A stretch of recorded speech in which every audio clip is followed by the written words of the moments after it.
Hello ladies and gentlemen, this is Vicar General Cardinal Kelly Patrick, and I wanted to talk to you today about a prophetic dream that I received a couple days ago. A lot of you that don't know me very well, I have a hard time talking in public because I really do not like limelight. I do not like attention or recognition. I do what I do because I love the Lord. So it's very important that you get this message. I've been asked to ensure that masses get this message so that they understand the urgency and the timing of everything. And this message is originally meant for the priesthood, the new priesthood raised up for Christ during the end of days.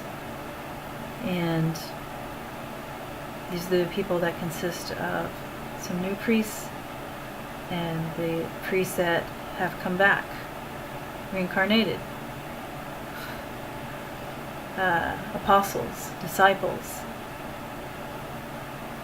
Some, like I said, new, some from that time. And this message is for them. In the dream that I had a couple days ago, we were at Sanctuary gathering for a meal and a get-together, and the Lord had come by to get us prepared. In the dream, He had come by to tell me that He was preparing for His coming of the saints. And so He looks to me in this dream and He says, "Have you prepared the bread?" And I thought, okay, what is He talking about? A meal? Is He wanting to dine with us or what? And of course I felt kind of stupid. He was like, okay, she's really not getting this. I need to tell her what I mean very plainly. And so He pulls me into this room and He shuts the door, and in a matter of seconds He transforms from the figure of a man into a god. Literally, a tall, slender man that had kind of salt and pepper hair to a man that had pure white hair, pure white beard, pure white clothing. And he was very tall, very muscular. His eyes went from whatever color they were in the dream, which I think were maybe a greenish, brownish, I'm not sure. But they went golden, like a light golden color. And I can still see his face. There was like a luminescence about him. Very tall. He had to bend down a little bit to look down at me as he was talking, just inches away from my face, telling me, "I need you to prepare this bread as I did, as I shared with them the last time. I need you to do the same, to prepare them." And then I was like, okay, the Last Supper. He's talking about the Last Supper, and I need to prepare them. Basically, the opposite of what they were prepared for in the Last Supper. Okay, the opposite being they are preparing to receive their King. They're preparing to be rescued by the Lord before a calamity of events. And so I wanted to read this to you, and I want you to think about the reverse.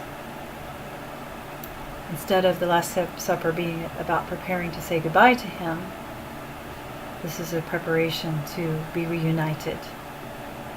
Some people will call this a message that would be considered to the church, but this is only for the true.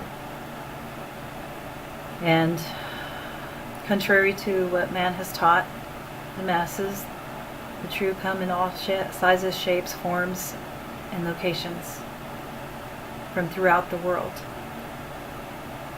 The new priesthood is quite different. The church has been falling. It's been confirmed that it's falling, and there is a reason for that. Man leaned a little bit too much over the centuries into their own ways and doctrine, created a false doctrine. The new upholds the truth that got Yeshua crucified to begin with. It's very controversial, and we're here to be the lights to the world so that every man, woman, child knows about his existence and being in truth. And right now you have very little time, and that's the burden and duty that they have, is they need to spread this word and the truth throughout the world, living and breathing each moment for him. I'm going to read Matthew 26:17 through 30. There may be a version that you prefer to have, but I'm reading a specific one about the Last Supper, beginning with 17. On the first day of the festival of unleavened bread, the disciples came to Yeshua and asked, "Where do you want us to make preparations for you to eat the Passover?"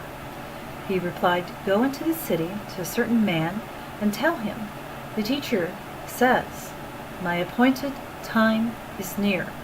Pay attention to these words, people. The teacher says, "My appointed time is near." He's trying to prepare them. He's trying to prepare you. "I'm going to celebrate the Passover with my disciples at your house." So the disciples did as Yeshua had directed them and prepared the Passover. When evening came, Yeshua was reclining at the table with the 12. And while they were eating, he said, "Truly I tell you, one of you will betray me."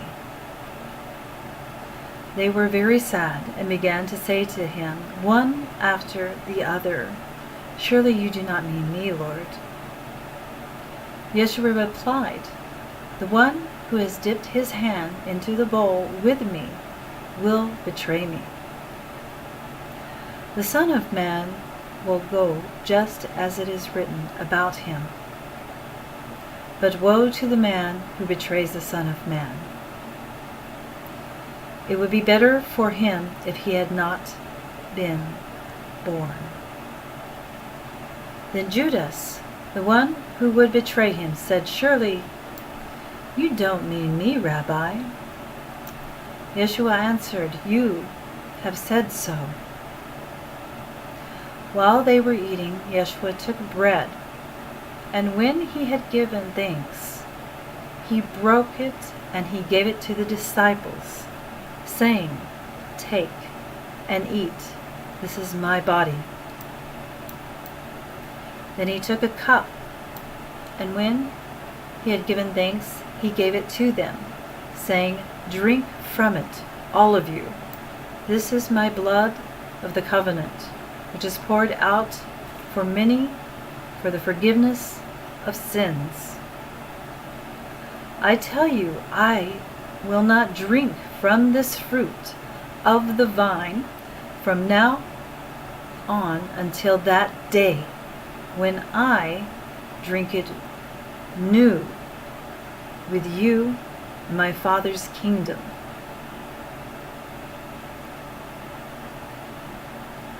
I'm going to read that again, because Yeshua is talking about the next time that he dines with them and drinks the wine is whenever he will return to them and receive them into the new kingdom and the kingdom of the Father. That's where the wedding supper takes place. So, he talked about this, he prophesied about this time period. And this time period has come.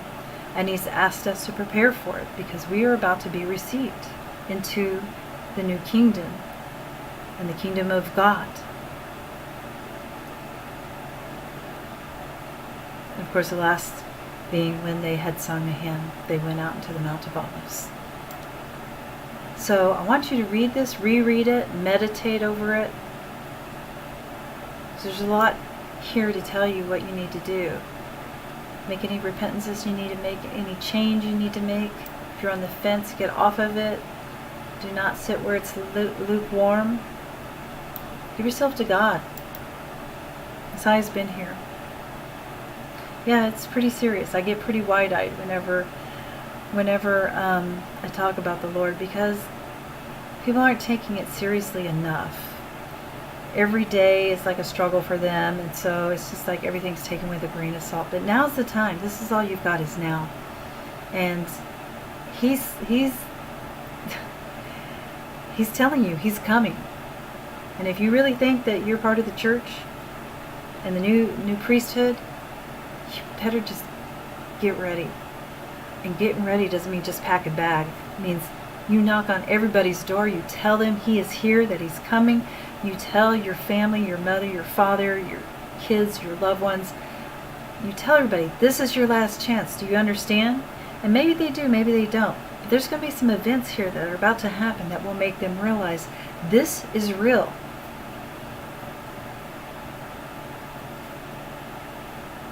The only regret you'll have is not doing it. So this is the time. Have some faith and trust in the Lord. He's amazing. When I saw him,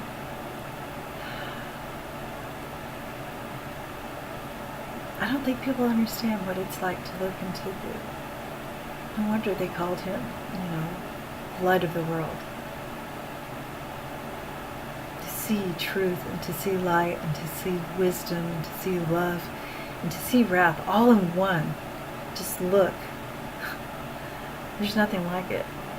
You can't help but take him seriously.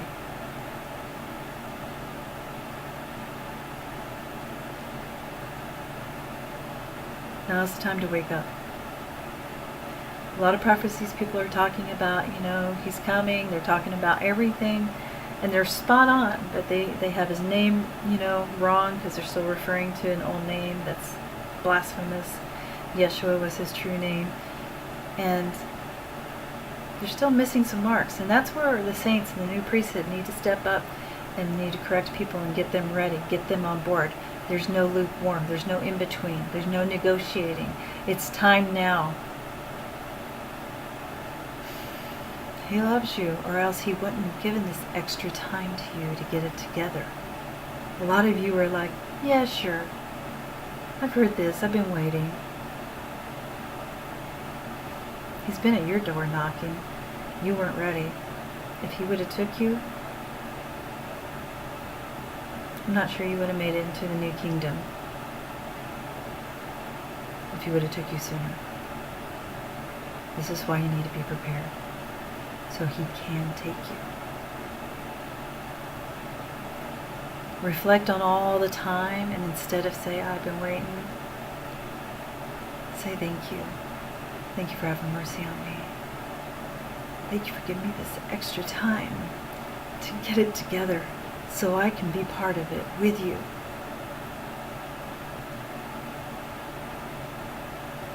That's where we got to humble ourselves. See the spirit of ingratitude.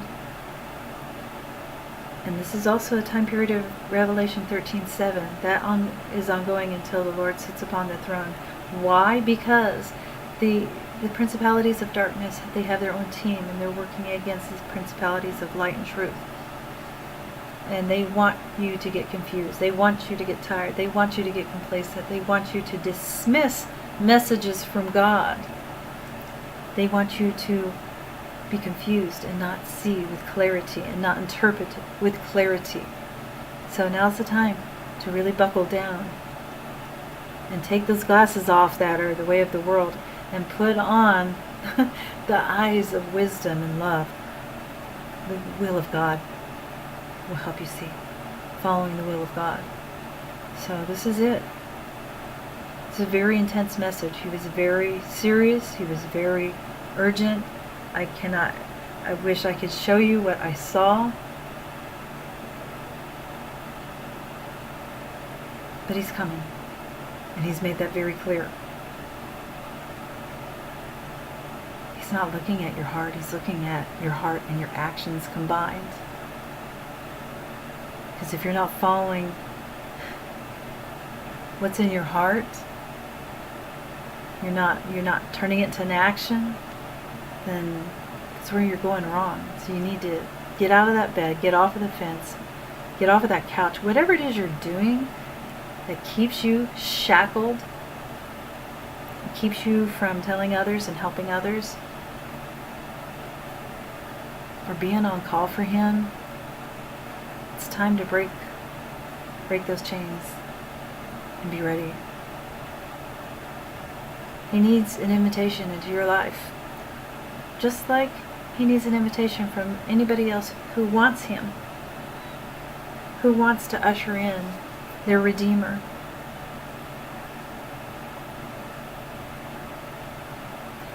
It's time to invite Him into your heart and keep that door open. Stop closing it shut.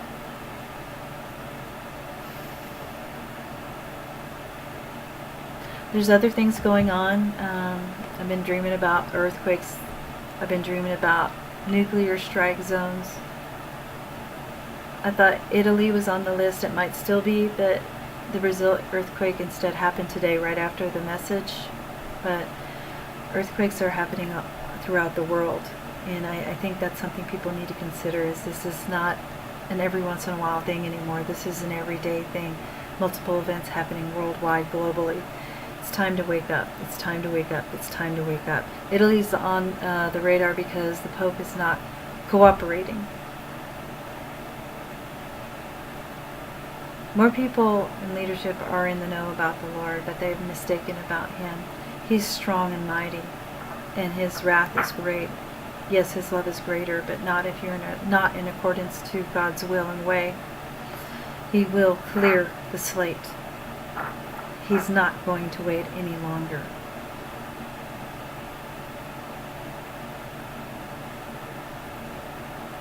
It's just the way that Revelation teaches us. He comes back to judge the nations and rule with an iron rod.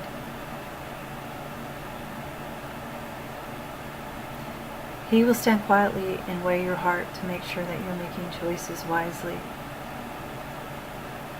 that you are working with your brothers and sisters to unify and to stay focused and take a stand in their true role.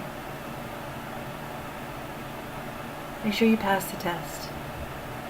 Invite Him into your heart. Doesn't cost anything to make that effort. He's given you everything. He's prepared a beautiful place for you, a place where the air is clean, the water is free,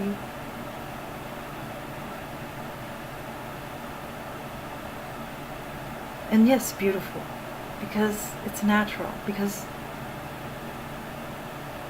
life is being honored.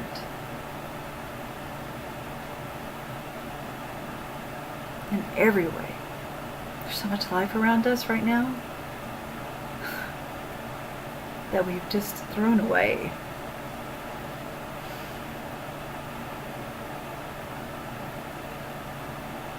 Well, the time is going to change, and I hope that you're ready for it. You've got to be worthy if you're really prepared. You show what's inside of that heart then. Take action. Alright. Love God, love each other. If I get another message, I will definitely let you know, because it's something that comes from God. You can't stop that.